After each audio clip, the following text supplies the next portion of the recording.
There was a guy here who was a friend of mine from San Francisco who had to leave, Greg Colvin. He was sitting over here, and I hope you appreciated his spirit and what he brought to the day. He's a really interesting guy. And he recently wrote a piece called, "You Want Reform? Will You Take Revolution?" And I liked it so much, and I thought it was a really terrific rallying cry for the day that I just would like to share it with you if I can.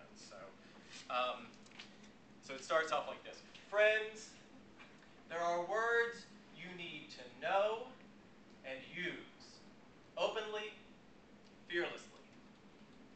Finance capital, oligarchy, and revolution. Progressive means having the undaunted character to pursue reforms through the existing system.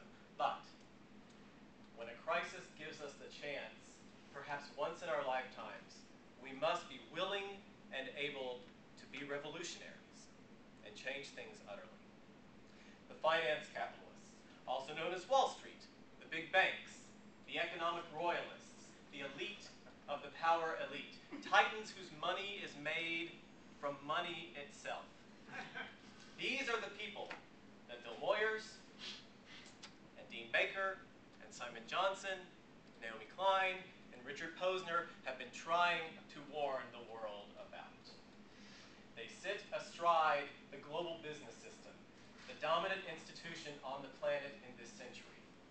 They form an oligarchy of wealth more powerful than any government or nation. They shape the choices, and they dictate the terms that mere public servants must follow. They've built a financial sector in this country at least twice as big as it ought to be. And now they blackmail us with threats of worse financial ruin if they don't get their way. Claim to be too big to fail and do what they can get away with. They demand to be protected from the dynamics of free enterprise and competition that would reward honesty and care with success, recklessness and fraud with failure. They have angered the people on all sides with their bailouts and their bonuses and their attitudes of entitlement to hard-earned taxpayers' money. These titans caused the economic meltdown, and yet they expect to remain in charge of the recovery. They are planning even now to re-enrich themselves, buy up the devalued assets from those they frightened away from the marketplace. They expect, and they get, supreme deference. Why? Because these oligarchs form the largest block of donors to congressional election campaigns.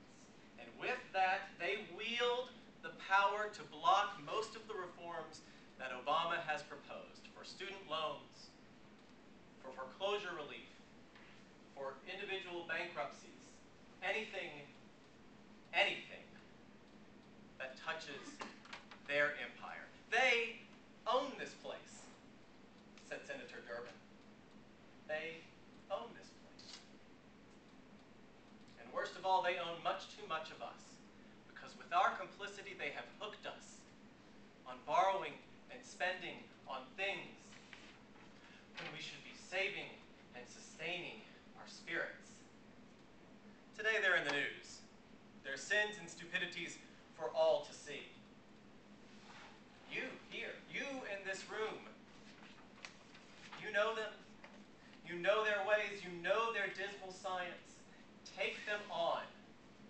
Pull out all the stops. Break them up into smaller units under new and stronger antitrust laws to curb their monopoly power. Hold them accountable to their shareholders and to the republic that gave them life. Make them prove their drugs aren't toxic before they go to the market.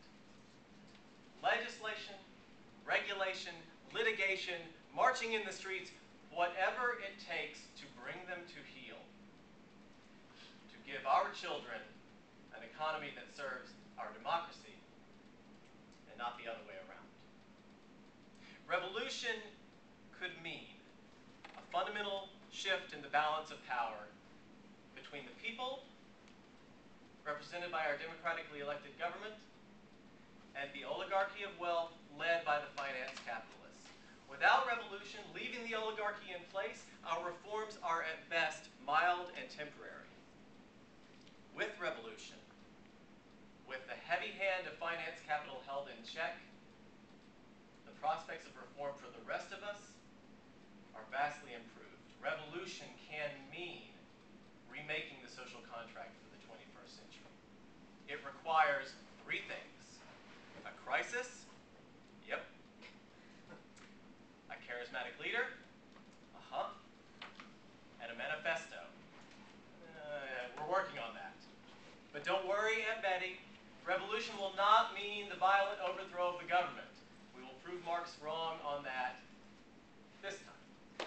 It will be a peaceful uprising of democratic power that breaks the grip of the dictatorship of wealth and lets our freely elected officials govern our republic. This time, the pitchforks are symbolic, but the anger and the commitment are real, and the weapons are the ones we've used since Selma and Montgomery, since McCarthy and New Hampshire, since Watergate, since Obama and Iowa. We have been told this is our moment. And so we come to the table with our pent-up agenda, eager to load our cafeteria trays to fill our shopping carts, as Deepak said. But meanwhile, the raging wounded bull tottering in the doorway could be ours for the taking, and all our people could be fed. It is time we ask ourselves, are we progressives for sentimental and marketing reasons, or do we deeply understand the world's present predicament and our revolutionary opportunity to fix it? Revolution is a word that many of us grew up believing in and do not fear. Because in revolution we are linked by history to our brave progressive ancestors, like those at the dawn of the 20th century, who busted the trusts, ended child labor, enacted the 8-hour day, established the national parks, gave women the right to vote, and tried to establish a system of mixed government that the industrial class could not always dominate. Now is our time to talk and to make revolution. And so I charge you today, dust off the dreams and take down the wild ideas that you stashed on the shelf, because the world cannot wait for the revolution of today. I know I can't. Thank you all very much for coming.